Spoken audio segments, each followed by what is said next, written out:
সুপ্রিয় দর্শক, স্বাগত জানাচ্ছি আজকের সম্পাদকীয়তে আমি আহমেদ সালেহীন। ইরান ও মধ্যপ্রাচ্যের চলমান উত্তেজনায় সেখানে থাকা বাংলাদেশিদের নিরাপত্তা নিয়ে গভীর উদ্বেগ প্রকাশ করেছে বাংলাদেশ। পররাষ্ট্র মন্ত্রণালয় সব পক্ষকে সংযত থাকার এবং আলোচনার মাধ্যমে সমস্যা সমাধানের আহ্বান জানিয়েছে। এই সংঘাতের ফলে সৃষ্ট অস্থিরতায় বাংলাদেশ জ্বালানি সংকটে পড়ার আশঙ্কা তৈরি হয়েছে। এদিকে ইসরায়েলি হামলায় ইরানের সর্বোচ্চ ধর্মীয় নেতা আয়াতুল্লাহ খামেনিকে হত্যার প্রতিবাদে বিক্ষোভ সমাবেশ করেছে জামায়াতে ইসলামী। প্রাসঙ্গিক বিষয় নিয়ে আজকের সম্পাদকীয় প্রসঙ্গ ইরান।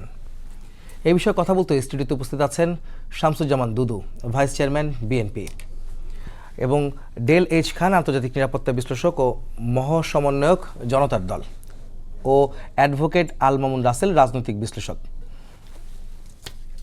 দর্শক, আপনারা ওই আলোচনায় অংশ নিতে পারেন, এই জন্য আপনাদের ফোন করতে হবে টেলিভিশনে দেখানো নম্বরে। এছাড়া ফেসবুকের মাধ্যমে আপনাদের মন্তব্য পাঠাতে পারেন। আলোচনা শুরুর আগে জানিয়ে দিব আজকের শিরোনামগুলো। খামেনির মৃত্যুতে ইরান জুড়ে আর্তনাদ, সাবেক প্রেসিডেন্ট আহমেদিনেজাদও নিহত, যুক্তরাষ্ট্র, ইসরায়েল ও তেহরানের পাল্টাপাল্টি হামলা অব্যাহত।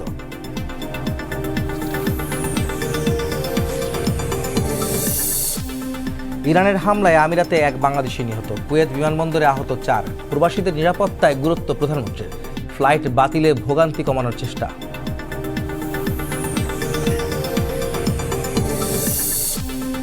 যে কোনো দুর্যোগ পরবর্তী ক্ষয়ক্ষতি মোকাবেলায় করণীয় ঠিক করার নির্দেশ প্রধানমন্ত্রীর, শীর্ষ সন্ত্রাসী ও চাঁদাবাজদের বিরুদ্ধে ব্যবস্থার হুঁশিয়ারি স্বরাষ্ট্রের।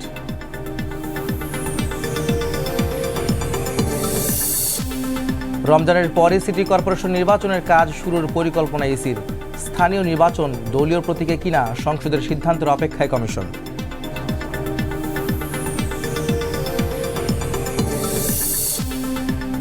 এবং মশার উৎপাতে নাজেহাল রাজধানীবাসী, নিয়ন্ত্রণে ঢাকা দক্ষিণ সিটিতে মাসব্যাপী মশক নিধন কর্মসূচি শুরু, পরিচ্ছন্ন নগরী গড়ার অঙ্গীকার প্রশাসকের।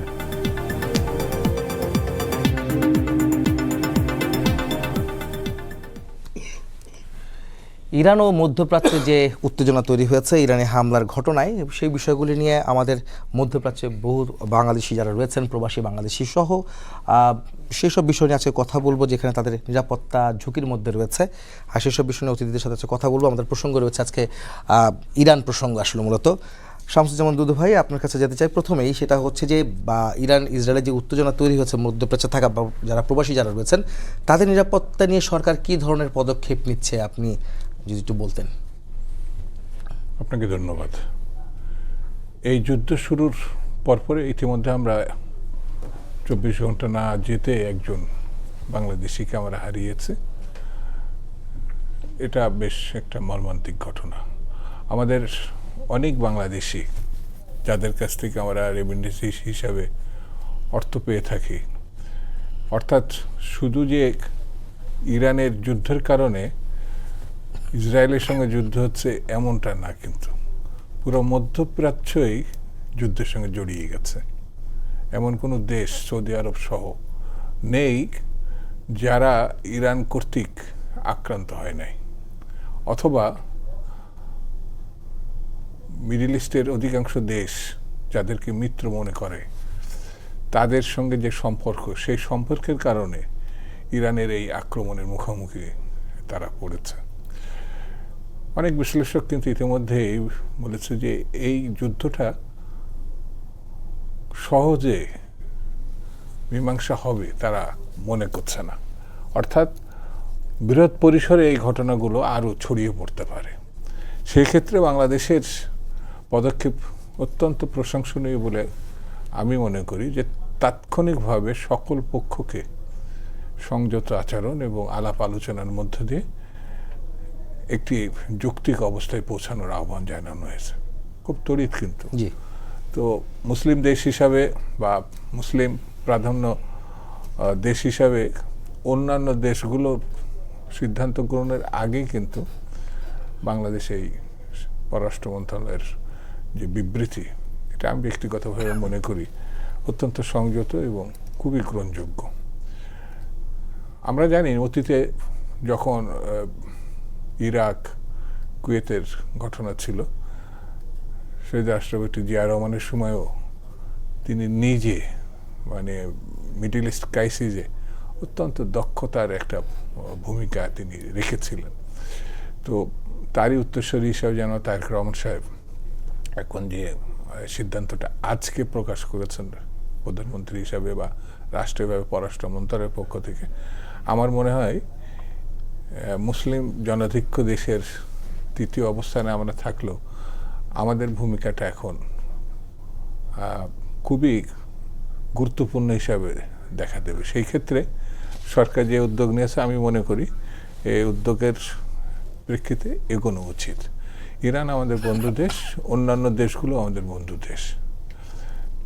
যুদ্ধ চললে কেউই, আমি একটা প্রথম দিনে ওই ইসরায়েল যে ইরানে একটা স্কুলের উপর বাচ্চাদের স্কুলের উপর আক্রমণ করেছে, 60 জন শিক্ষার্থী নিহত হয়েছে। শুরুতে যেটা হয়েছিল সেটা এখন ক্রমে বাড়ছে, 80-র ঊর্ধ্বে চলে গেছে শিশুদের মৃত্যু। অন্যান্য মৃত্যু আছে, তো এটা আমার কাছে খুব মর্মান্তিক মনে হয়েছে যে আমরা শিশুদেরকেও রেহাই দিচ্ছি না। যুদ্ধে টার্গেট করে অনেক কিছু করা সম্ভব হয়, কিন্তু শিশুদেরকে টার্গেট করা আমার বিবেচনায় এটা খুবই মর্মান্তিক এবং খুবই দুঃখজনক।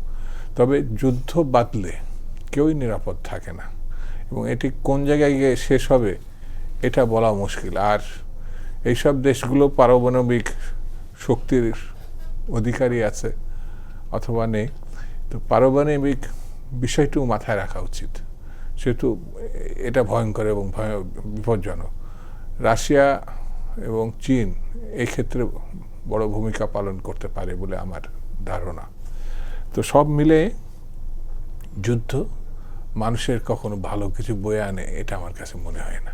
সেই জন্য বাংলাদেশ সবসময় সরকারিভাবেও যুদ্ধকে বিরোধিতাই করেছে এবং যুদ্ধ ছাড়া আলাপ আলোচনা উভয় পক্ষকে ওই আলোচনার মধ্যে এই সমস্যা মীমাংসার আহ্বান জানিয়েছে।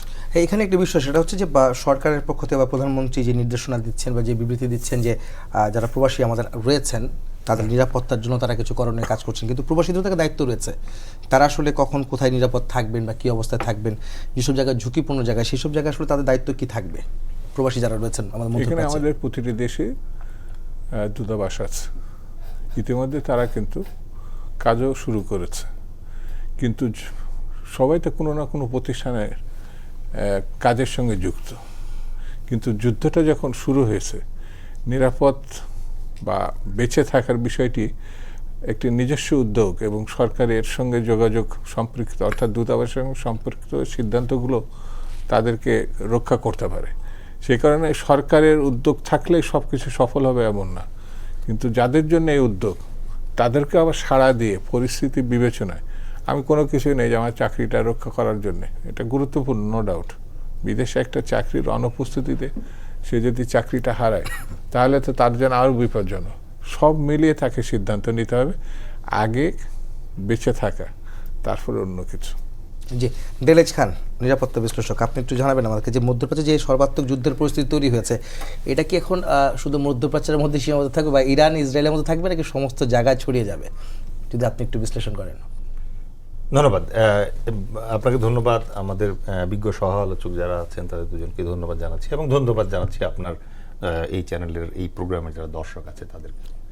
আপনি যে প্রশ্নটি করেছেন পরিণতি সূচক একটা প্রশ্ন করেছেন, ছড়িয়ে পড়বে কিনা ওই এলাকায়, তো এইটা বোঝার জন্য তার আগে একটু আমরা যদি ব্যাকগ্রাউন্ডটা একটু আলোচনা করি তাহলে এই মানে উত্তরটা বোঝাটা অনেকটা সহজ হবে বলে মনে করছি। প্রথমেই আমাদেরকে যেটা মনে রাখতে হবে যে এই যে বর্তমানে অপারেশন এপিক ফিউরি নামের যে অপারেশনটা চালাচ্ছে, যেটা একটা যৌথ অপারেশন, এখানে ইউএসএ এবং ইসরায়েল এই অপারেশনটা পরিচালনা করছে, এবং এই অপারেশনের ইভেন আপনি যদি আজকেই দেখবেন যে ইউএসএর একজন রিটায়ার্ড মেজর জেনারেল তিনি একটা বিবৃতি দিয়েছেন যে এই যুদ্ধ শুরু করার আগে ট্রাম্প সংসদের পারমিশন নেয়নি, যেটা নেওয়ার কথা ছিল। সো তার কথায় এটা হচ্ছে অসাংবিধানিক একটা যুদ্ধ। দ্বিতীয়ত হচ্ছে যে যারা সমর বিশেষজ্ঞ তাদের মতামত হচ্ছে যে যখন কোনো একটা যুদ্ধের সুনির্দিষ্ট লক্ষ্য থাকে না, এই লক্ষ্যবিহীন একটা যুদ্ধ একটা চিরস্থায়ী যুদ্ধে রূপ নেয়, কারণ তখন এক পক্ষ আরেক পক্ষকে ক্রমাগত বিভিন্ন উপায়ে আক্রমণ করতেই থাকে, কারণ এখানে জয় পরাজয়ের সুনির্দিষ্ট কোনো লক্ষ্য নেই। সুতরাং আপনি যদি জিজ্ঞেস করেন যে এই যুদ্ধে আসলে আমেরিকা জিতবে না ইসরায়েল জিতবে না ইরান জিতবে, বলা খুব দুরূহ। কারণ একজন তীর দিয়ে যুদ্ধ করতেছে আর একজন তলোয়ার দিয়ে যুদ্ধ করতেছে। আসলে এখানে এখন আপনি কাকে জয় দিবেন, কারণ ভিক্টরির ডেফিনিশনটা এখানে ভিন্ন। বাট এটা বোঝার জন্য যেটা খুব ইম্পর্টেন্ট, সাধারণ যারা আমাদের দর্শকরা আছেন তারা জিজ্ঞেস করেন যে এত দূরের দেশ আটলান্টিক ক্রস করে এসে আমেরিকার কি এমন কষ্ট হইলো যে ইরানের বিরুদ্ধে যুদ্ধ শুরু করতে হইলো, আর ইরানি বা এমন কি করলো যে ইসরায়েল এবং আমেরিকা দুইজন যৌথভাবে তার উপরে উপর্যুপুরি ঝাঁপিয়ে পড়লো। এই গত বছরেই একবার কিন্তু ইসরায়েল এবং আমেরিকা মিলে ইরানের উপর আক্রমণ চালালো, বিমান আক্রমণ, এবং আমেরিকা কিন্তু বুক দাপিয়ে বলল যে আমরা ইরানের যে পারমাণবিক সক্ষমতা আছে এটা গুড়িয়ে দিয়ে আসছি, তাই তো? এটাই তো তারা দাবি করলো। সেটা যদি গুড়িয়ে দিয়ে থাকে তাহলে এখন আবার কেন অ্যাটাক করতে হলো? এবারে অ্যাটাকের কারণ প্রথমে তারা কি বললো যে পারমাণবিক সক্ষমতা যে ইরানের আছে এই সক্ষমতাটা তারা বন্ধ করতে চাচ্ছে। মজার ব্যাপার হচ্ছে যখন মোসাদ্দেক গভর্নমেন্টকে সিআইএ পতন ঘটালো তখন তারা আনলো হচ্ছে রাজা শাহ পাহলেভিকে। যে এই শাহ পাহলেভি যখন আসার পরে সিআইএ আবার শাহ পাহলেভি বলল যে তোমার দেশে তুমি এই ইউরেনিয়াম সমৃদ্ধিকরণ শুরু করো, এবং এই প্রযুক্তি কিন্তু আমেরিকাই দিল ইরানকে। আর মানে এখানে যেটা মানে উপহাসের বিষয়, পরিহাসের বিষয়, পরিতাপের বিষয় সেটা হচ্ছে যে যেই টেকনোলজি, যেই প্রোগ্রামটা ইউএসএইসিআই এর মাধ্যমে ইরানকে একদিন দিয়েছিল, আজকে এটা তারা আবার ধ্বংস করতে যাচ্ছে। ধ্বংস করার কথা বলে আলোচনা শুরু হলো। মার্ক রুবিও বলল যে আমি 2-3 দিনের ভিতরে যাব মধ্যপ্রাচ্য ভিজিট করতে, এর ভিতরে অ্যাটাক শুরু হয়ে গেল। এর আগের বারও কিন্তু ট্রাম্প একই ধরনের ছলনা করেছিল, বললো যে আমি আসতেছি, কিন্তু এর ভিতরে অ্যাটাক শুরু হয়ে গেল। এইটা বোঝার জন্য আপনার যেটা বুঝতে হবে সেটা হচ্ছে যে তাদের মেইন টার্গেট হচ্ছে ইরানের রেজিম চেঞ্জ করা। তো ইরানের রেজিমটা চেঞ্জ করার যে এই প্যাটার্নটা আছে, এই প্যাটার্নটা আপনি খুঁজে পাবেন আরও অনেক কয়টা জায়গায়। যেমন ইরাকের ক্ষেত্রে সাদ্দাম হোসেনকে তারা মেরে ফেললো, লিবিয়ার ক্ষেত্রে গাদ্দাফি। লিবিয়া একটা খুব ভালো একটা দেশ ছিল, ওই দেশের মানে বাসস্থান ফ্রি ছিল জনগণের, ওই দেশের মানে চিকিৎসা ফ্রি ছিল, শিক্ষা ফ্রি ছিল, এমনকি নববিবাহিত দম্পতিদেরকে রাষ্ট্রের পক্ষ থেকে একটা করে ফ্ল্যাট উপহার দেওয়া হতো। ওই রাষ্ট্রের যে প্রধান ছিল কর্নেল গাদ্দাফি, তাকে মারা যুক্তরাষ্ট্রের জন্য খুব জরুরি হয়ে উঠলো। কী কারণে? কারণ সিএফএ নামে একটা মুদ্রা সে চালু করার চেষ্টা করেছিল পুরো আফ্রিকার জন্য। এবং মজার জিনিস লক্ষ্য করেন, সাদ্দাম হোসেন এবং গাদ্দাফি তারা দুইজনই বলছিল যে আমরা ডলারে তেল বিক্রি করবো না, আমরা তেল বিক্রি করবো আমাদের এই নিজস্ব মুদ্রায়। এবং এটা বলার কারণে এই দুইটা লোকই শেষ। আপনি মুরসির দিকে তাকান, মিশরে একই রকম ঘটনা হচ্ছে। এই যে রেজিম চেঞ্জের যে প্যাটার্নটা আছে, এই প্যাটার্নটা এবার কিন্তু ইরানের ক্ষেত্রে অ্যাপ্লাই হলো। এবং তারা আক্রমণের প্রথম দিনই ওই আয়াতুল্লাহ খোমেনিকে কিন্তু মেরে ফেললো।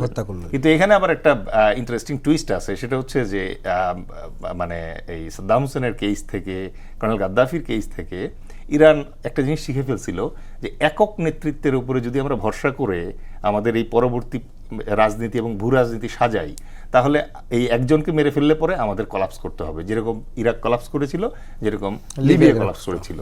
ইরানের ক্ষেত্রে সম্ভবত এবার ভিন্ন ধরনের কিছু হতে যাচ্ছে। আয়াতুল্লাহ খোমেনি মারা যাওয়ার পরেও আমার মনে হয় যে রেজিম খুব সহসা চেঞ্জ হবে বলে মনে হচ্ছে না।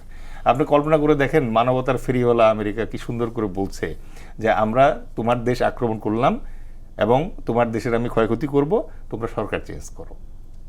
তো পৃথিবী এখন একটা অদ্ভুত জায়গায় এসে দাঁড়াইছে।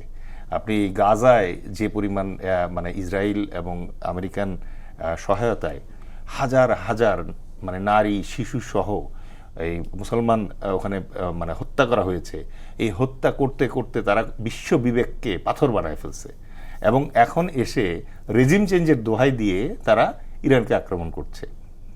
এই হচ্ছে বর্তমান বাস্তবতা। এবং আপনার প্রশ্নের উত্তরটাতে এখন যদি আমি যাই, তাহলে ওই অংশটা হচ্ছে যে যুদ্ধ কি ছড়িয়ে পড়বে কিনা। অনেকে জিজ্ঞেস করছে এটা কি তৃতীয় বিশ্বযুদ্ধের রূপ নেবে কিনা, রাইট? জি। এই জায়গাটা বুঝতে হলে আপনাকে যেটা বুঝতে হবে যে ইরানের হাতের অপশন কি আছে। ঠিক আছে, আপনি দেখেন আমেরিকা তো প্রকারান্তে একটা বেহায়াত মানে জাতি, তারা ভিয়েতনামে গিয়েছিল, পরাজয় বরণ করে ফিরে এসছে। তারা আফগানিস্তানে গিয়েছিল, লেজ গুটিয়ে ওখান থেকে পালিয়ে গিয়েছে। ইরাকটাকে তারা ধ্বংস করে ফেললো কি বলে, যে বায়োকেমিক্যাল উইপেন আছে। পরে আবার নাকে খত দিয়ে স্বীকার করলো যে ওরকম কিছু ছিল না, বানোয়াট গল্প ছিল। এই ধরনের বানোয়াট গল্প বলে বলে তারা রেজিম চেঞ্জ করায়, এবং এই জায়গায় ইরানের ক্ষেত্রে তারা এটা করানোর চেষ্টা করছে। এখন সমস্যাটা কোথায়? ইরানের হাতে অপশন যেটা আছে এটা খুব লিমিটেড। প্রথম যে জিনিস হচ্ছে, ওই যে আমি যেটা বললাম, একজন তলোয়ার দিয়ে যুদ্ধ করতেছে আর একজন তীর নিয়ে যুদ্ধ করতেছে। এখন এই ক্ষেত্রে যদি আমি বলি, তলোয়ার নিয়ে যুদ্ধ করতেছে ইরান আর তীর নিয়ে দূর থেকে যুদ্ধ করতেছে হচ্ছে আমেরিকা এবং ইসরায়েল।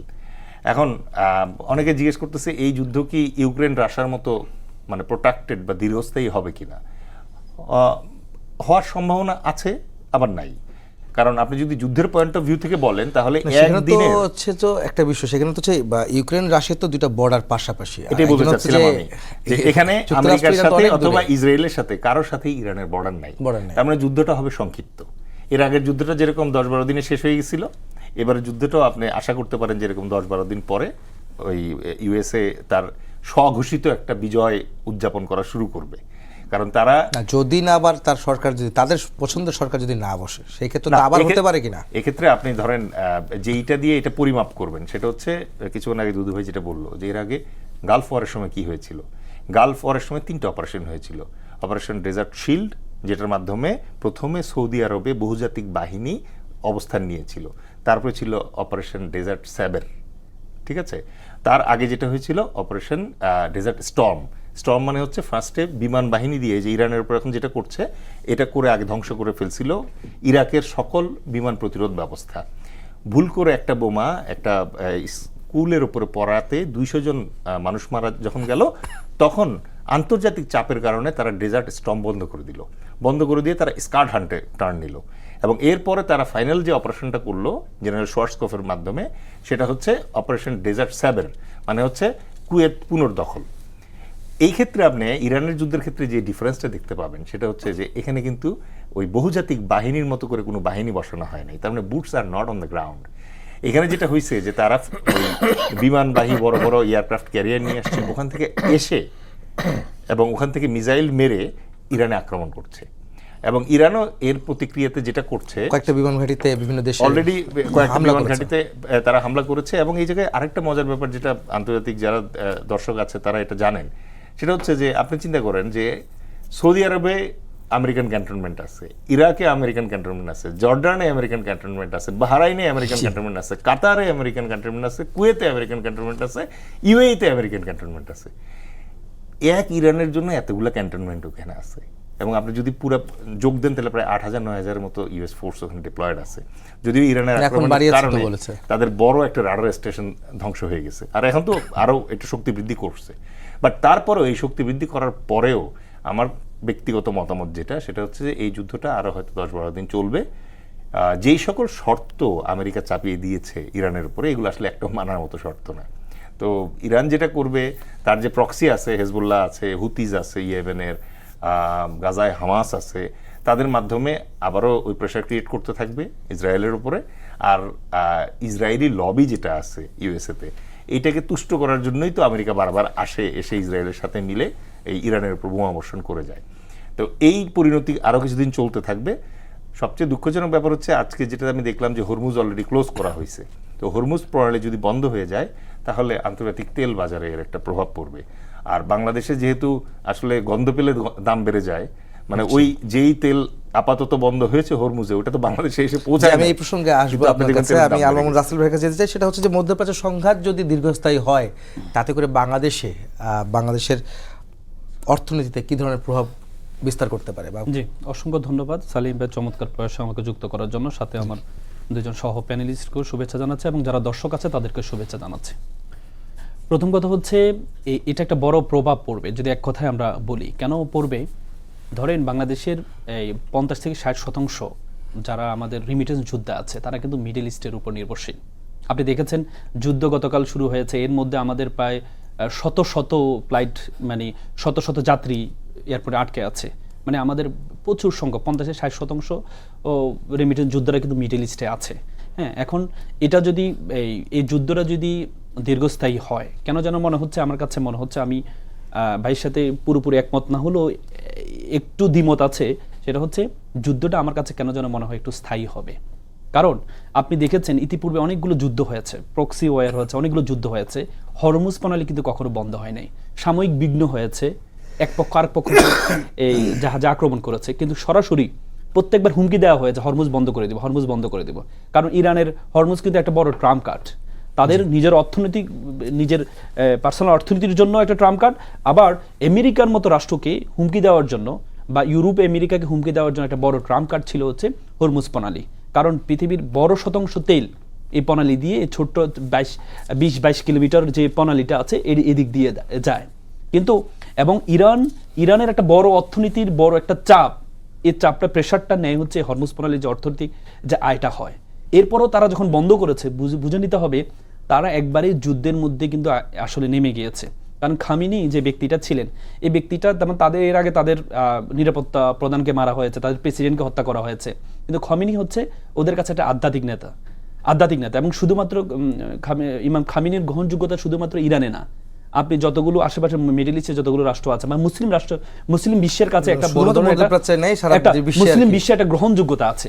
এবং কি আপনি জানেন ইরানের কিন্তু প্রক্সি টিম আছে বিভিন্ন দেশে, লেবাননের যেমন হিজবুল্লাহ আছে, তারপরে হচ্ছে ইয়েমেনে হুতি আছে, এভাবে প্রত্যেকটা দেশে তাদের একটা প্রক্সি টিম আছে যারা তাদের হয়ে বিভিন্ন সময় যুদ্ধ অংশগ্রহণ করেছে। দেখেন আমার কাছে এবার এই যুদ্ধটার মূল পেছনে কয়েকটা কারণ হতে পারে। তার মধ্যে একটা বড় কারণ হচ্ছে আপনি জানেন ইসরায়েল কিন্তু গাজাকে পুরোপুরি দখল, আমেরিকার সহযোগিতা পুরোপুরি দখল করতে অনেকদিন ধরে চেষ্টা করছে, কিন্তু একমাত্র বাধা হচ্ছে তাদের পার্শ্ববর্তী যে শক্তিশালী রাষ্ট্র, মিডল ইস্টের সবচেয়ে বড় শক্তিশালী রাষ্ট্র ইরানের যে প্রক্সি, এই আপনার হুতি বলেন, হিজবুল্লাহ বলেন, এরাদের সহযোগিতা কিন্তু তারা পাচ্ছে না। এমনকি বলা হয় তাকে হামাসকে পরোক্ষ এবং প্রত্যক্ষভাবে সহযোগিতা দিয়ে যাচ্ছে হচ্ছে আপনার ইরান। এখন এই জন্যই তাদের মূল থাকবে হচ্ছে ইরানকে ধ্বংস করে দেওয়া। অনেকবার চেষ্টা করেছে তারা ইরানকে ধ্বংস করার জন্য। আপনি দেখেন আপনি আমেরিকার একজন রাষ্ট্রবিজ্ঞানী আছে স্যামুয়েল হান্টিংটন, ওনার একটা এই বই আছে ক্লাস অফ সিভিলাইজেশন। এই বইটা আপনি পড়লে, এই বইয়ে স্যামুয়েল হান্টিংটন খুব চমৎকার বলেছেন যে আমরা পৃথিবীর সবচেয়ে বড় রাষ্ট্র রাশিয়াকে কোল্ড ওয়ারের মাধ্যমে পরাজিত করেছি, আমাদেরকে পরাজিত করবে কি? আমেরিকাকে পরাজিত করবে হচ্ছে মুসলিম কি বলে মুসলিম যুবকরা পরাজিত করবে। তখন আমেরিকা একটা থিওরি গ্রহণ করে, তার বইতে উল্লেখ করা আছে, সেটা হচ্ছে আমরা কাটা দিয়ে কাটা শেষ করব, মানে মুসলিম দিয়ে মুসলিমদেরকে শেষ করব। আপনি জানেন মিডল ইস্টে হচ্ছে মুসলমানদের সবচেয়ে বড় গুরুত্বপূর্ণ রাষ্ট্রগুলো। আপনি দেখেন ইরাক হচ্ছে সবচেয়ে শক্তিশালী রাষ্ট্র ছিল এক সময়। আপনি 80 দশকে দেখেছেন ইরাক এবং ইরানের সাথে যুদ্ধ হয়েছে প্রায় দীর্ঘ 8 বছর। সেখানে ইরাককে সরাসরি সহযোগিতা করেছে আমেরিকা। এভাবে করে ইরাক এবং ইরানকে দুর্বল করেছে। পরবর্তীতে আবার ইরাক যখন ইরানকে একটু নতজানু করেছে, পরবর্তীতে আবার ইরাকের সাথে কুয়েতের যুদ্ধ শুরু হয়েছে। সেখানে কিন্তু আপনাকে ইরাকের বিরুদ্ধে কুয়েতের পক্ষে আমেরিকা কাজ করেছে এবং পরবর্তীতে সাদ্দামের পতন আমরা দেখেছি। এভাবে করে মিডল ইস্টে যে মুসলিম রাষ্ট্রগুলো, যেমন আপনি সিরিয়া বলেন, সিরিয়াতে আইএস বিরোধী অভিযানের কথা বলে 11 সালে আক্রমণ করেছে। এভাবে কিন্তু অনেকগুলো আক্রমণ হয়েছে, ইরাককে শেষ করে দিয়েছে, সিরিয়াকে শেষ করে দিয়েছে। তাদের কাছে আর একটা অপশন হচ্ছে ইরানকে শেষ করার জন্য তারা অনেক ধরনের ইসরায়েলের সহযোগিতা একসাথে মিলে অনেকভাবে চেষ্টা করা হচ্ছে। এমনকি এবার যুদ্ধের সবচেয়ে আরেকটা বড় কারণ হতে পারে অর্থনৈতিক কারণ। আপনি জানেন ট্রাম্প একটা ব্যবসায়ী, সে সবসময় ব্যবসায়ী। পৃথিবীর সবচেয়ে অস্ত্র রপ্তানি করে হচ্ছে আমেরিকার আপনার এই পৃথিবীর যত রাষ্ট্র যেমন ফ্রান্স, জার্মান, চায়না, রাশিয়া এরও রপ্তানি করে, কিন্তু প্রায় 40% অস্ত্র রপ্তানি করে হচ্ছে আমেরিকা। তো সুতরাং আমেরিকার এই অস্ত্র বাজার যদি যুদ্ধ না হয়, তাদের বাজার কিন্তু তাদের হয়ে যায়। এজন্য ট্রাম্প চাচ্ছে এই যে যুদ্ধটা টিকিয়ে রাখার মাধ্যমে তার বড় ধরনের অস্ত্র একটা বিক্রি করার একটা বড় একটা মাধ্যম সে মনে করছে। এমনকি পুরো আপনি যেখানে ইউক্রেন রাশিয়া যুদ্ধ হচ্ছে, সেখানে ইউক্রেন কিনছে হচ্ছে আমেরিকা থেকে অস্ত্র কিনছে। তার মানে পৃথিবীতে যুদ্ধ যদি বন্ধ থাকে, ব্যবসায়ীরা, আপনি দেখেন আমেরিকার যতবার ক্ষমতায় ব্যবসায়ীরা আসে বা ব্যবসায়ী চিন্তা মতাদর্শে যারা আসে, তারা কিন্তু সবসময় চিন্তা করা হচ্ছে একটা যুদ্ধ ভাবটা সবসময় যেন পৃথিবীতে একটা যুদ্ধময় পরিস্থিতি থাকো তাদের অর্থনীতি মন্দাটাকে কাটানোর জন্য। সুতরাং এবারের এই যুদ্ধটা আমার কাছে মনে হয় কিছুদিন কন্টিনিউ হবে, কারণ এখানের সাথে যুক্ত আপনি অলরেডি তুরস্ক অলরেডি বলেছে, তুরস্কের প্রেসিডেন্ট বলেছেন যে আমরা মুসলমান বিশ্বে এখন ঐক্যবদ্ধ হওয়ার একটা বড় প্রয়াস। এবং কি আপনি দেখেছেন ইরান কিন্তু মিডল ইস্টের যতগুলো ঘাঁটি আছে আমেরিকার, প্রত্যেকটা ঘাঁটিতে আক্রমণ করেছে। এভাবেই কিন্তু এর আগে যত আক্রমণ হয়েছে, যত ঘোষণা দিয়ে আক্রমণ হয়েছে, এবার কিন্তু ঘোষণা দিয়ে আক্রমণ হয়নি, প্রত্যেকটা জায়গায় আক্রমণ হচ্ছে, প্রতিনিয়ত হচ্ছে। আমার কাছে মনে হচ্ছে এবারের যুদ্ধটা কন্টিনিউ হবে, এবং কি এই কন্টিনিউ যুদ্ধটা কোন পর্যায়ে যায়, হয়তো এমনও হতে পারে 3য় বিশ্বযুদ্ধ শুরু হয়ে যেতেও পারে, আমার কাছে মনে হচ্ছে। জি দুদু ভাই, আপনার কাছে একটা প্রশ্ন করবো, সেটা হচ্ছে যে দ্রব্যমূল্য এবং অর্থনৈতিক চ্যালেঞ্জ মোকাবেলায় মধ্যপ্রাচ্যের যুদ্ধ পরিস্থিতি আসলে কতটা চ্যালেঞ্জের হবে আসলে বর্তমান সরকারের জন্য? একেবারে ছেড়ে দেওয়ার মতো অবস্থা বা উদ্বিগ্ন হওয়ার মতো অবস্থা নাই, এই কথা এখনই বলার সময় কিন্তু আসে নাই। জি, জাস্ট 24 ঘন্টা আমরা এই যুদ্ধটা লক্ষ্য করছি। আমরা জানি যে তেলের সঙ্গে আমাদের অর্থনীতির সবগুলো কম বেশি যুক্ত, কিন্তু আজকে তেল যদি আমরা নিয়মিত সরবরাহ চ্যানেল ঠিক না থাকে, এবং যেটি সাধারণত মিডল ইস্ট থেকে আসে, ওই যে চমৎকার করে বলেছে হরমুজ প্রণালী, যেটি অনেক সংকটের মধ্যেও যে অবস্থা আমরা পেয়েছি, এবার কিন্তু তাৎক্ষণিকভাবে এটা বন্ধ করে দেওয়া হয়েছে। এটা শুধু বাংলাদেশ না, সারা বিশ্বেই এই তেলের যে রপ্তানি, এটা যখন বন্ধ হয়ে যাবে অথবা বন্ধ হওয়ার উপক্রম দেখা দেবে, সারা বিশ্বের মতো বাংলাদেশও এক ধরনের অস্থিরতার মধ্যে পড়তে পারে। তো সেটি মীমাংসা করার বা সেটি মোকাবেলা করার মতো সামর্থ্য আমাদের কতটুকু আছে। যেমন তেলের সঙ্গে বিদ্যুতের সঙ্গে এমন কিছু নেই যে সম্পৃক্ত না। জি, তো স্বাভাবিক কারণে আমাদের এই জিনিসটা যুদ্ধকালীন সময়ে আমরা বিকল্পগুলো আপনাকে সামনে নিয়ে আসতে হবে। অনেক রাশিয়া ইউক্রেন যুদ্ধের সময় কিন্তু আমাদের মধ্যে একটা পরিস্থিতি মোকাবেলা আমাদের করতে হয়েছিল বাংলাদেশকে। না অবশ্যই, তখন একটা প্রস্তুতির আমাদের বিকল্প খুঁজছিলাম আমরা। যেমন রাশিয়ার থেকে তেল কেনার কারণে ভারত কিন্তু আমেরিকার সরাসরি মানে মিস্টার ট্রাম্পের মানে যে আক্রমণের মুখে মানে ইয়ের দিক থেকে, সেটা কিন্তু ওপেন সিক্রেট, সবাই জানে, এবং সে সরাসরি বলেছে। এবং ভারতকে একটা পর্যায়ে গিয়ে রাশিয়ার থেকে তেলের ব্যাপারে বিকল্প সিদ্ধান্ত নিতে হয়েছে, শুধুমাত্র আমেরিকাকে সন্তুষ্ট করে। এটা আমাকে ব্যক্তিগতভাবে মনে হয়েছে। অর্থাৎ মিডল ইস্টের বাইরেও যে তেল উৎপাদনকারী দেশগুলো আছে, ওই যে একজন রাষ্ট্রপতিকে তো সরাসরি মানে আমেরিকা তুলে নিয়ে গেল, এটাও বাংলাদেশের রাজনীতিতে না, সারা বিশ্বের রাজনীতিতে একটা বিরল ঘটনা। এবং এটা শুধু নিয়ে গেল না, সব কিছু বোধহয় লাইভ টেলিভিশনে ব্রডকাস্ট করা হয়েছে। তো আমরা কোন দিকে যাচ্ছি সে এই ভাবনা থেকে কিন্তু বাংলাদেশের, এই যেমন এখন রোজার মাস, এই রোজার মাসে কিছু জিনিস আছে, সেই জিনিসটা কিন্তু তেলের ব্যবহারটা এই সময় অনেক বেশি, কিন্তু খাদ্য মানে ভোজ্য তেল যেটা আমরা বলি। তো সব কিছু মিলায়ে বাংলাদেশ যদি দক্ষতার সঙ্গে, আপনি একটা পক্ষ নিয়ে ফেললে বা আরেকটা পক্ষর প্রেক্ষিতে কি হবে, এই বিবেচনাটাও আপনাকে মাথায় রাখতে হবে। অর্থাৎ আন্তর্জাতিক বৃহৎ শক্তিগুলো, যেমন দেখেন না, রাশিয়ার অনেকেই ভূমিকা মনে করছিল যে রাশিয়া বা চীন কঠোর অবস্থানে আসলে এটা একটা যৌক্তিক, এই মানে আক্রমণের পর্যায়ে যেত না, কিন্তু রাশিয়া এবং চীনের ভূমিকাটা আমার কাছে মনে হয়েছে যেটি হতে পারত সেই জায়গায় মানে সেইভাবে হয় নাই। না হওয়ার কারণে এখনো রাশিয়ার যে মন্তব্যগুলো খুব মানে যেভাবে শুরুতে বলেছিল সেভাবে আমার কাছে নজরে পড়ে নাই। সেজন্য যে কোনো যুদ্ধ, আমি শুরুতেই বলেছি, বাংলাদেশের মানুষের না, বিশ্বের মানুষের, বিশেষত যারা অর্থনৈতিক সংকটভুক্ত দেশ, সেসব দেশের জন্য মারাত্মক। সেই জন্য এই যুদ্ধ এখানে দুই ধরনের মন্তব্য আসছে, এটা স্বল্প সময়ের মধ্যে শেষ হতে পারে, এটা বিশ্বযুদ্ধের দিকে নিয়ে যেতে পারে। যুদ্ধ কোথায় কখন কিভাবে মানে ছড়িয়ে পড়বে সেটা বোঝা যায় না। এটা না বোঝা যাবে যদি পরাশক্তিগুলোর আবার দায়িত্বশীল ভূমিকা পালন করে, যেমন রাশিয়া, ফ্রান্স বা চীন বা এই যে রাষ্ট্রগুলো আছে, এরা যদি দেখি কি হয় এই মনোবৃত্তির মধ্যে থাকে, ছড়িয়ে পড়তে পারে।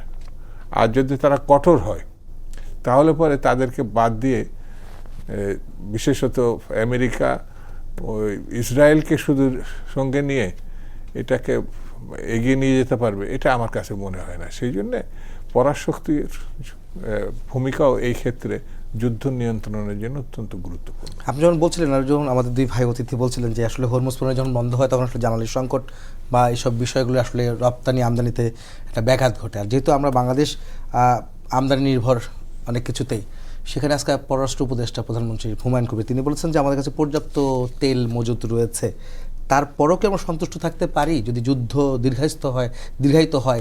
সেক্ষেত্রে কি আমরা কি ধরনের আসলে পদক্ষেপ নিলে অন্ততপক্ষে সংকট কিছুটা হলো আমরা মোকাবেলা এই যে করতে পারি? মজুদ রাখার যে মানে সিদ্ধান্ত অবস্থা বর্তমান সরকারের পক্ষ থেকে যে ঘোষণা হয়েছে, এটা অনেক ক্ষেত্রেই মানে উদ্বিগ্নতা নিরসন করবে, কিন্তু কতদিন চলবে যুদ্ধ?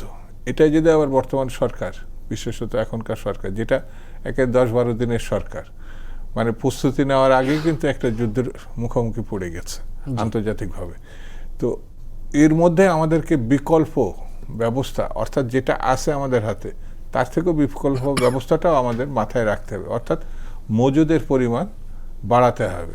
তাহলে পরে সংকট যেখানেই যাক না কেন, মজুদ থাকলে তো আমরা সেটা পরবর্তী সময় নর্মাল অবস্থাতেও ব্যবহার করতে পারবো, কিন্তু মজুদটা যদি আমরা মাথার মধ্যে না রাখি, কোনো কারণে এই যুদ্ধ প্রলম্বিত হয়, দীর্ঘস্থায়ী হয়, তাহলে আমাদের জন্য সংকট তৈরি হতে পারে। সেই জন্যে মজুদ আমার তো মনে হয় এই সরকারের ভাবনার মধ্যে সেটা থাকবে, না থাকার কোনো কারণ নাই। যে কোনো গণতান্ত্রিক সরকারের এই বিবেচনাটা, কারণ এই যে এই ছোট টকশোতেও যে জিনিসগুলো আলোচনা হয়েছে, এটাও যদি তথ্য মন্ত্রণালয় একটু দেখা যাবে যে যেগুলো ভাবে না সেগুলো এখান থেকেও ভাবতে পারে। জি, এটা আমার কাছে মনে হয় যে কোনো বুদ্ধিমান সরকার, দেশ এবং মহল যুদ্ধকালীন সময়ের যে সংকট সেটি মোকাবেলার জন্য আলাদা প্রস্তুতির মধ্যে তারা থাকে, এবং বর্তমানে সরকার আছে বলে আমার ধারণা। জি, দেলেজ খান, আপনি একটু বলবেন যে আসলে এই খামেনি হত্যার পর যে ক্ষতি হয়েছে তেহরানের, তারা এটা আসলে কিভাবে সামলাতে পারবে বা এটা কতদূর গড়াবে আর কি? এর সঙ্গে প্রশ্ন হচ্ছে যে আমাদের মতো দেশ বাংলাদেশ, সেখানে যে অর্থনৈতিক চ্যালেঞ্জের মুখে পড়ছে সেটাও কাটিয়ে ওঠার আসলে বিকল্প রাস্তা আসলে কি আছে? আমরা রাশিয়া ইউক্রেন যুদ্ধের সময় কিন্তু বেশ বেগ পেতে হয়েছিল আমাদের বাংলাদেশকে, তখন কিন্তু মানে সুযোগের সদ্ব্যবহার কিন্তু ব্যবসায়ীরা করেছিলেন, বিভিন্ন জায়গায় বিভিন্ন জিনিসের দাম বাড়িয়ে দিয়েছিলেন। সেইটাকে আসলে আমরা কীভাবে মোকাবেলা করতে পারি? দুইটা প্রশ্ন আপনার সাথে। জি জি, আমি তাহলে প্রথম প্রশ্নটা দিয়ে শুরু করি। সেটা হচ্ছে যে ইরানের মানে পোস্ট খোমেনি যে এরাটা আসতেছে, এই ইরান আসলে কি করবে। দেখেন, কিছু বাস্তবতা আমাদেরকে মেনে নিতে হবে। সেটা হচ্ছে যে প্রথম বিশ্বযুদ্ধ এবং দ্বিতীয় বিশ্বযুদ্ধের মতো দুইটা বিশ্বযুদ্ধ যেখানে আমেরিকা অংশগ্রহণ করেছে এবং দাপটের সাথে তারা অংশগ্রহণ করেছে, কিন্তু আটলান্টিক ক্রস করে আমেরিকার সয়েলে কিন্তু একটা বোমাওকে ফেলতে পারে নাই। এটা তাদের একটা ভৌগোলিক সক্ষমতা বা পজিশনাল অ্যাডভান্টেজ। একই রকম পজিশনাল অ্যাডভান্টেজ ইরানেরও আছে। ইরান 3 দিক থেকে অত্যন্ত দুর্গমভাবে ঘেরা, আর একদিকে পাকিস্তানের এই যে দিকটা আছে, এই দিকটা একটু ওপেনিং আছে। অনেকে আবার ষড়যন্ত্র তত্ত্ব হিসেবে বলছে যে আমেরিকা যেহেতু এবার ইরানে আক্রমণ করবে, সেই জন্য পাকিস্তানকে আফগানিস্তানের সঙ্গে যুদ্ধ বাঁধিয়ে দিয়েছে। এই ধরনের মানে বিভিন্ন রাষ্ট্রের এরকম পজিশনাল অ্যাডভান্টেজ থাকে। যেমন আফগানিস্তানের আছে, এই রাষ্ট্রটাকে আপনি ল্যান্ড ফোর্স দিয়ে হারাতে পারবেন না। লাল ফৌজ পারে নাই, ইউএসরা পারে নাই। সুইজারল্যান্ড এরকম একটা রাষ্ট্র। ইভেন আপনি জেনে খুশি হবেন, বাংলাদেশও এরকম একটা রাষ্ট্র। বর্ষাকালে এসে বাংলাদেশকে হারানোর মতো কোনো আর্মি এখন পর্যন্ত জন্ম হয় নাই, এটা পারেনি, এটা ফিউচারেও পারবে না, কারণ এটা আল্লাহ প্রদত্ত একটা অ্যাডভান্টেজ আমাদের। বর্ষাকালে আপনি ধরেন বড় বড় বোমা মারবেন, এগুলো কাদায় ডেবে যায়, ওই ইম্প্যাক্টটা হয় না, ট্যাঙ্ক চলতে পারে না। ইরানের এই একটা অ্যাডভান্টেজ থাকার কারণে ইরান ইরাকের মতো করে আমেরিকান বাহিনী দ্বারা কখনো আক্রান্ত হওয়ার সম্ভাবনা খুব কম। ঠিক আছে, এখন এসকেলেশনটা কোন পর্যায়ে যাবে? দেখেন, এটা মানে একটা যুদ্ধ বিশ্বযুদ্ধে পরিণত হওয়ার জন্য বেশ কিছু এলিমেন্টস লাগে, সাইন লাগে। এই সাইনগুলো দেখলে পরে টের পাওয়া যায় যে এটা বিশ্বযুদ্ধের দিকে টার্ন নেবে। অলরেডি দুদু ভাই একটা জিনিস কাভার করছেন এই জায়গায়। আপনি দেখেন রাশিয়ার স্ট্যান্স কি এই ইরান যুদ্ধে। রাশিয়া অলরেডি ইউক্রেনের সাথে সাফার করছে, এবং এই গতবার যখন আমেরিকা এবং ইসরায়েল মিলে ইরানকে আক্রমণ করলো, তারপরে কিন্তু ইরানের সাথে রাশিয়ার একটা চুক্তিও হয়েছিল যে পরবর্তীতে ইরানকে কেউ আক্রমণ করলে রাশিয়া সেটা প্রতিহত করার চেষ্টা করবে। এবার কিন্তু সেটা করে নেই। তার মানে রাশিয়ার আসলে এই মুহূর্তে সক্ষমতাটা নাই, 1 নম্বর। 2 নম্বর হচ্ছে China. China is a pure business country. তার নতুন নতুন প্রযুক্তি সে তৈরি করতেছে, সে লুকিয়ে লুকিয়ে এগুলা ইরানকে দিবে টেস্ট করার জন্য। যেমন আপনি দেখেন ইন্ডিয়া এবং পাকিস্তানের যুদ্ধের সময় তারা যে বিমান দিয়েছিল তার সাথে PL-15 একটা ক্ষেপণাস্ত্র দিয়েছিল এবং তারা টেস্ট করে দেখলো যে রাফালের এগেইনস্টে সাকসেসফুল। একই রকমভাবে ইরানকে তারা বেশ আলোচনা হয়েছিল এটা নিয়ে তখন। হ্যাঁ, ইরানকে তারা বিভিন্ন ধরনের প্রযুক্তি দিবে, কিন্তু আপনি গত 50 বছরের হিস্ট্রি যদি দেখেন, কখনো চায়না তার সৈন্য পাঠায় নাই অন্য আরেকটা দেশকে সহায়তা করার জন্য। না, সুতরাং এই বাস্তবতায় এই যে যুদ্ধটা আছে, এই যুদ্ধটা আনফর্চুনেটলি ইরানের এই যুদ্ধ ইরানকেই করতে হবে এবং এটা এভাবেই চলবে। ইরান প্রক্সিতে মানে মাস্টারি আরও আনবে আর প্রেশার দিতে থাকবে ইসরায়েলকে, আর আমেরিকা এবং পশ্চিমা বিশ্ব ইসরায়েলকে সহায়তা করতে থাকবে এই কারণে যে মধ্যপ্রাচ্যে ইসরায়েল হচ্ছে তাদের পোস্ট। অনেকে বলে যে 50 নয়, আমেরিকার আসলে 51টা প্রদেশ, ইসরায়েল হচ্ছে তাদের 51তম প্রদেশ রূপকার্থে বলে। সুতরাং আপনি ইসরায়েলের ক্ষেত্রে আমেরিকার অ্যাকশনের কোনো লজিক খুঁজে পাবেন না। আমি কিভাবে পাবো? আমেরিকানরা এই লজিক খুঁজে পায় না, মামদানি লজিক খুঁজে পায় না। তাদের মধ্যে বিক্ষোভ আছে, ইন দ্য কেস অফ প্রতিবাদ আছে। ইসরায়েল আমেরিকা কেন ইলজিক্যাল কাজ করে, এটা লজিক খুঁজে পাওয়া যায় না, কারণ এটার পিছনে ওই যেটা বললাম যে সামনেই মিড টার্ম ইলেকশন আছে নভেম্বরে। সুতরাং ট্রাম্পের এখন দরকার হচ্ছে জিউস লবিটা যেটা আছে এটা সমর্থন আদায় করা। এবার আপনার প্রশ্নের দ্বিতীয় অংশে আসি, যেটা আপনি বললেন যে এই অর্থনৈতিক ধরনের চ্যালেঞ্জ আসলে আমাদের যে হরমুজ। বাংলাদেশের মতো দেশ কিভাবে এই জাতীয় ক্ষেত্রে মানে প্রস্তুতি গ্রহণ করতে পারে। দেখেন আমাদের দেশটা মানে ভৌগোলিক সীমায় ছোট হতে পারে, কিন্তু আমাদের জনসংখ্যা কিন্তু অনেক বড়। তো সেই প্রেক্ষিতে আমার কাছে যেটা মনে হয়, যেমন তেলের মজুত করছে, ঠিক আছে, এই যুদ্ধ কয়দিন চলবে আপনি তো নিশ্চিত না। ধরেন যুদ্ধ শেষ হয়ে গেল, আমেরিকান বিমান এবং জাহাজ ফিরে গেল আমেরিকায়, কারণ প্রতিদিন যুদ্ধ চালাইতে যে খরচ হয় তো অনেক টাকা। কিন্তু হরমুজ কবে ক্লিয়ার হবে, কবে বিজনেস আবার নর্মাল হবে, এটার জন্য তো ওয়েট করতে হবে। সুতরাং এই মজুত করে আপনি পারবেন না। আপনার কোথায় হাত দিতে হবে, সেটা হচ্ছে তেলের ব্যবহারের অভ্যাসের উপরে। আমাদের দেশে একটা বড় সমস্যা হচ্ছে এইটাই, যখন আপনার কাঁচামরিচের দাম 200 টাকা হয়ে যায়, তখন আমরা ভোক্তারা কিন্তু বলি না যে আগামী 2 দিন কাঁচামরিচ খাবো না। 200 টাকা দিয়ে ঠিক আর আছে? 6 কেজি কিনবে। অথচ দ্বিতীয় বিশ্বযুদ্ধের সময় যখন চিনির চালান যেতে পারতো না ইউরোপে, তখন কিন্তু ইউরোপিয়ানরা চিনি খাওয়া বন্ধ করে দিয়েছিল এবং তাদের ওই সিনিয়র সিটিজেন যারা আছে তাদের এই অভ্যাস অনেক দিন পর্যন্ত ছিল। তো আমার মনে হয় যে জনাব তারেক রহমানের মাধ্যমে আমরা একটা স্মার্ট সরকার পেয়েছি। এবারে এই সরকারটা অনেক ম্যানলি এবং অনেক স্ট্রং বলে মনে হচ্ছে, তাদের একটা ব্রুট মেজরিটিও আছে। আমার মনে হয় এই জায়গাগুলোতে তারা কাজ করতে পারে। একটা হচ্ছে তেল ব্যবহারের উপরে আস্তে আস্তে সরকারের কাজ কি, সরকারের কাজ তো পলিসি দেওয়া, মানুষকে উদ্বুদ্ধ করা যে আপনি সাশ্রয়ী হন। তো এই সাশ্রয়ী ব্যাপারটা তো অলরেডি তারেক রহমান নিজে শো করতেছে পার্সোনালি। উনি গাড়ির বহর কমায় দিচ্ছেন, তারপর বিভিন্ন নিরাপত্তার জায়গা থেকে শুনে একই রকম ভাবে এই জায়গাটাতে কিন্তু আমাদের এমপি যারা আছে, আমাদের রাজনৈতিক দল যারা আছে, উনি সকল রাজনৈতিক দলকে ডেকে বলতে পারেন যে আপনারা এইটা প্রমোট করেন, that can B A politics for us, যে আমরা একটু সাশ্রয়ী করি এই জায়গায়।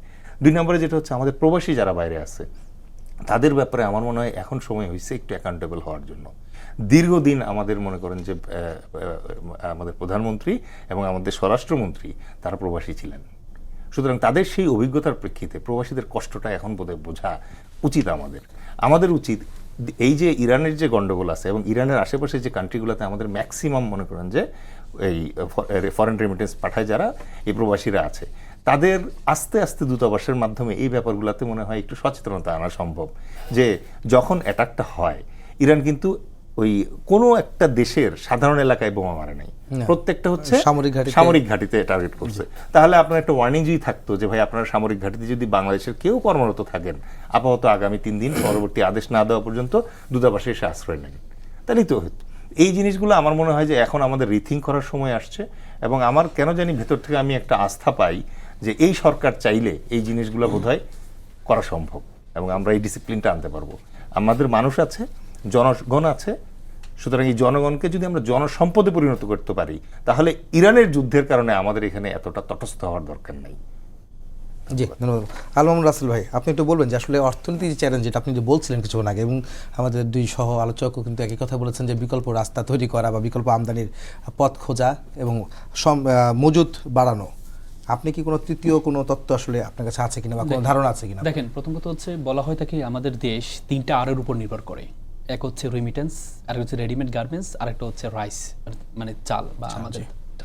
দেখেন, যদি তেলের দাম বেড়ে যায় এবং হরমুজ বন্ধ মানে তেলের দাম বাড়বে, কোনো সন্দেহ নেই। 20 থেকে 25% পর্যন্ত বেড়ে যাবে, এটা কোনো সন্দেহ নেই। কারণ হরমুজ যদি 1 সপ্তাহ বন্ধ থাকে, আপনার 20 থেকে 25% তেলের দাম বেড়ে যাবে। কিন্তু এখন কথা হচ্ছে আমরা তো এই তিনটের উপর নির্ভরশীল। আমাদের আপনি দেখেন হচ্ছে আমাদের রিমিটেন্সটা আমাদের মিডল ইস্টে, আমি শুরুতে বলেছি 40 থেকে 50% আমাদের রিমিটেন্স যুদ্ধ থাকে মিডল ইস্টে। আপনি যখন তেলের দাম বেড়ে যাবে তখন হচ্ছে মিডল ইস্টের যে কোম্পানিগুলো আছে যারা চাকরিতে তারা কি করবে, তাদের যে কর্মচারী আছে ছাঁটাই করা শুরু করবে, কারণ তারা এপোর্ট করতে পারবে না সবাইকে নিয়ে। তাহলে কি হবে, প্রভাবটা পড়বে এই আমাদের মতো স্বল্পোন্নত দেশের রাষ্ট্রের রেমিটেন্স যোদ্ধাদের উপরে। তার মানে আমাদের প্রচুর রেমিটেন্স যোদ্ধা চাকরি হারাবে। তো চাকরি হারালে তাহলে এটা প্রভাব পড়বে আমাদের অর্থনীতির উপরে। তারপরে আপনি দেখবেন রেডিমেড গার্মেন্টসের কথা চিন্তা করেন। আমাদের কিন্তু প্রতিদ্বন্দ্বী রাষ্ট্র আছে, যেমন ভারত, ভিয়েতনাম, তারপর তুরস্ক, এরা কিন্তু আমাদের প্রতিদ্বন্দ্বী রাষ্ট্র। হ্যাঁ, যখন আমাদের এখানে তেলের দাম বেড়ে যাবে, তাহলে তেলের দাম বাড়ার সাথে পরিবহন কস্ট বেড়ে যাবে। তারপর রেডিমেড গার্মেন্টস তৈরিতে যে সরঞ্জামের ক্যারিং খরচটা বেড়ে যাবে, এটা আমদানি খরচটা বেড়ে যাবে, সব করে তখন এটার দামটা বেড়ে যাবে। যখন দামটা বেড়ে যাবে তখন আমাদের পার্শ্ববর্তী যারা রাষ্ট্র আছে, যারা আমাদের সাথে প্রতিদ্বন্দ্বী, তখন তারা এই সুযোগটা কাজে লাগাবে। তখন আমাদের থেকে তাদের কাছে চলে যাবে। কারণ আমাদের তো হচ্ছে তেল মজুদ যতটুকু আছে, কিন্তু আমরা সবকিছু চালানোর মতো মজুদ অবস্থা কিন্তু আমাদের নেই। এখন আপনি আবার রাইসের দিকে, এই দিকে তাকান, আমাদের আরেকটা হচ্ছে রাইস, চালের দিকে যদি দেখেন আপনি, চালের দামটা বেড়ে যাবে। কিভাবে? কারণ কৃষি সবকিছু নির্ভর হচ্ছে তেলের উপর নির্ভরশীল, সবকিছু তেলের উপর, জ্বালানি বলেন, আপনার কৃষি কাজ করার বলেন, প্রত্যেকটা তেলের উপর নির্ভরশীল। তাহলে আমাদের বড় তিনটির উপরে সবচেয়ে বড় প্রভাব পড়বে। তাহলে এটার বাঁচার উপায় কি? আমরা তো যুদ্ধ বন্ধ করতে পারবো না, কারণ আমরা যুদ্ধ চালু করি না, আমরা যুদ্ধ বন্ধ করতে পারবো না। আমরা যেটা করতে পারি, আমরা রাষ্ট্র হিসেবে প্রত্যেকটা নাগরিক কিছু দায়িত্ব আছে। প্রথম কথা হচ্ছে আমাদের তেল নির্ভরতা একটু কমাইতে হবে। আমাদের বিদ্যুতের ক্ষেত্রে আমাদের সোলার সিস্টেমের দিকে যেতে হবে। এখন আমরা যদি সোলার সিস্টেমকে সৌর বিদ্যুতের কাজে লাগাইতে পারি, কারণ বিদ্যুতের সাথে কিন্তু আপনার তেলের সম্পর্ক, বিদ্যুৎ উৎপাদনের সাথে গ্যাসের সম্পর্ক, অনেক কিছু রিলেটেড আছে। তাহলে এটা আমাদের করতে হবে। দ্বিতীয়ত হচ্ছে আমাদের যে জ্বালানি নির্ভর, যেমন আমাদের এখন পাবলিক ট্রান্সপোর্টের উপর নির্ভর করতে হবে কিছুদিনের জন্য। আমরা প্রত্যেকে পার্সোনাল গাড়ি ব্যবহার করছি, এটা কিন্তু তেলের উপর একটা প্রভাব পড়বে। তাহলে আমাদের যে মজুদ তেল আছে, এই তেলটা দিয়ে কিন্তু আমরা কন্টিনিউ করতে পারবো না। তাহলে আমাদেরকে যে প্রাইভেট যে যানবাহন আছে, এটা থেকে কিছুদিনের জন্য দেশকে রক্ষা করার জন্য আমাদের পাবলিক ট্রান্সপোর্টে ব্যবহার করতে হবে। এবং কি আমাদের যে এসিগুলো চলে, আমরা যে আরামদায়ক যে বিষয়গুলো আমাদের, আপনি দেখেন সরকারি অফিসগুলোতে বিদ্যুতের ব্যবহার কমাইতে হবে, তেলের ব্যবহার কমাইতে হবে, গাড়ি বহর কমাইতে হবে। সবকিছু মিলে যদি আমরা প্রত্যেকের জায়গা থেকে প্রত্যেকে যদি সচেতন না হই, তাহলে একটা বড় ধরনের প্রভাব পড়বে। সেখানে আমাদের মুদ্রাস্ফীতি বেড়ে যাবে, সেখানে আমাদের বড় ধরনের প্রভাব পড়বে আমাদের এর উপরে, আমাদের যে রাষ্ট্রীয় অর্থনীতির উপর সবচেয়ে বড় প্রভাব পড়বে। এবং এই প্রভাবটা প্রত্যেকটা জিনিস বেড়ে যাবে। দ্রব্যমূল্য ঊর্ধ্বগতি এখন যা আছে, আমরা তো বলেছি লেবু এখন 200 টাকা 150 টাকা হালি খাচ্ছি, তখন কিন্তু 500 টাকার উপরে প্রত্যেকটা জিনিসের উপর প্রভাব পড়বে। এই জন্য প্রত্যেকে দায় আছে আমাদের প্রত্যেকের জায়গা থেকে, জনগণ থেকে, আমরা এই যে মজুদ যতটুকু তেল আছে, কারণ তেলটা কিন্তু আপনি পাবেন না, এই মজুদ তেলের উপর নির্ভর করে আমরা যদি আমরা দেশটাকে আগাইতে পারি, অন্য সিস্টেমের উপর নির্ভর করতে পারি, তাহলে আমার মনে হয় আমরা এটা বড় একটা ধাক্কা আমরা মোকাবেলা করতে পারবো। আপনি যে প্রশ্নটা বলছিলেন সেটা কিন্তু আলম রাসেল ভাই বললেন, এবং ডেরেজ খানও কিন্তু একই কথা বলেছেন। আসলে সরকারকে আসলে এটা উদ্যোগ নিতে পারে কিনা? 30 সেকেন্ড সময় আছে মাতে। প্রথম কথা হচ্ছে যে সরকারকে অবশ্যই কি পয়েন্টে থাকতে হবে, উৎসাহিত করতে হবে। এখানে যে আলোচনাটা কিন্তু কম বেশি মানুষের মধ্য দিয়ে যে আলোচনা, সেটা কিন্তু এখানে আমরা শুধু আমি না, করলেন, এই দুইজনে কিন্তু একই আলোচনা করেছেন।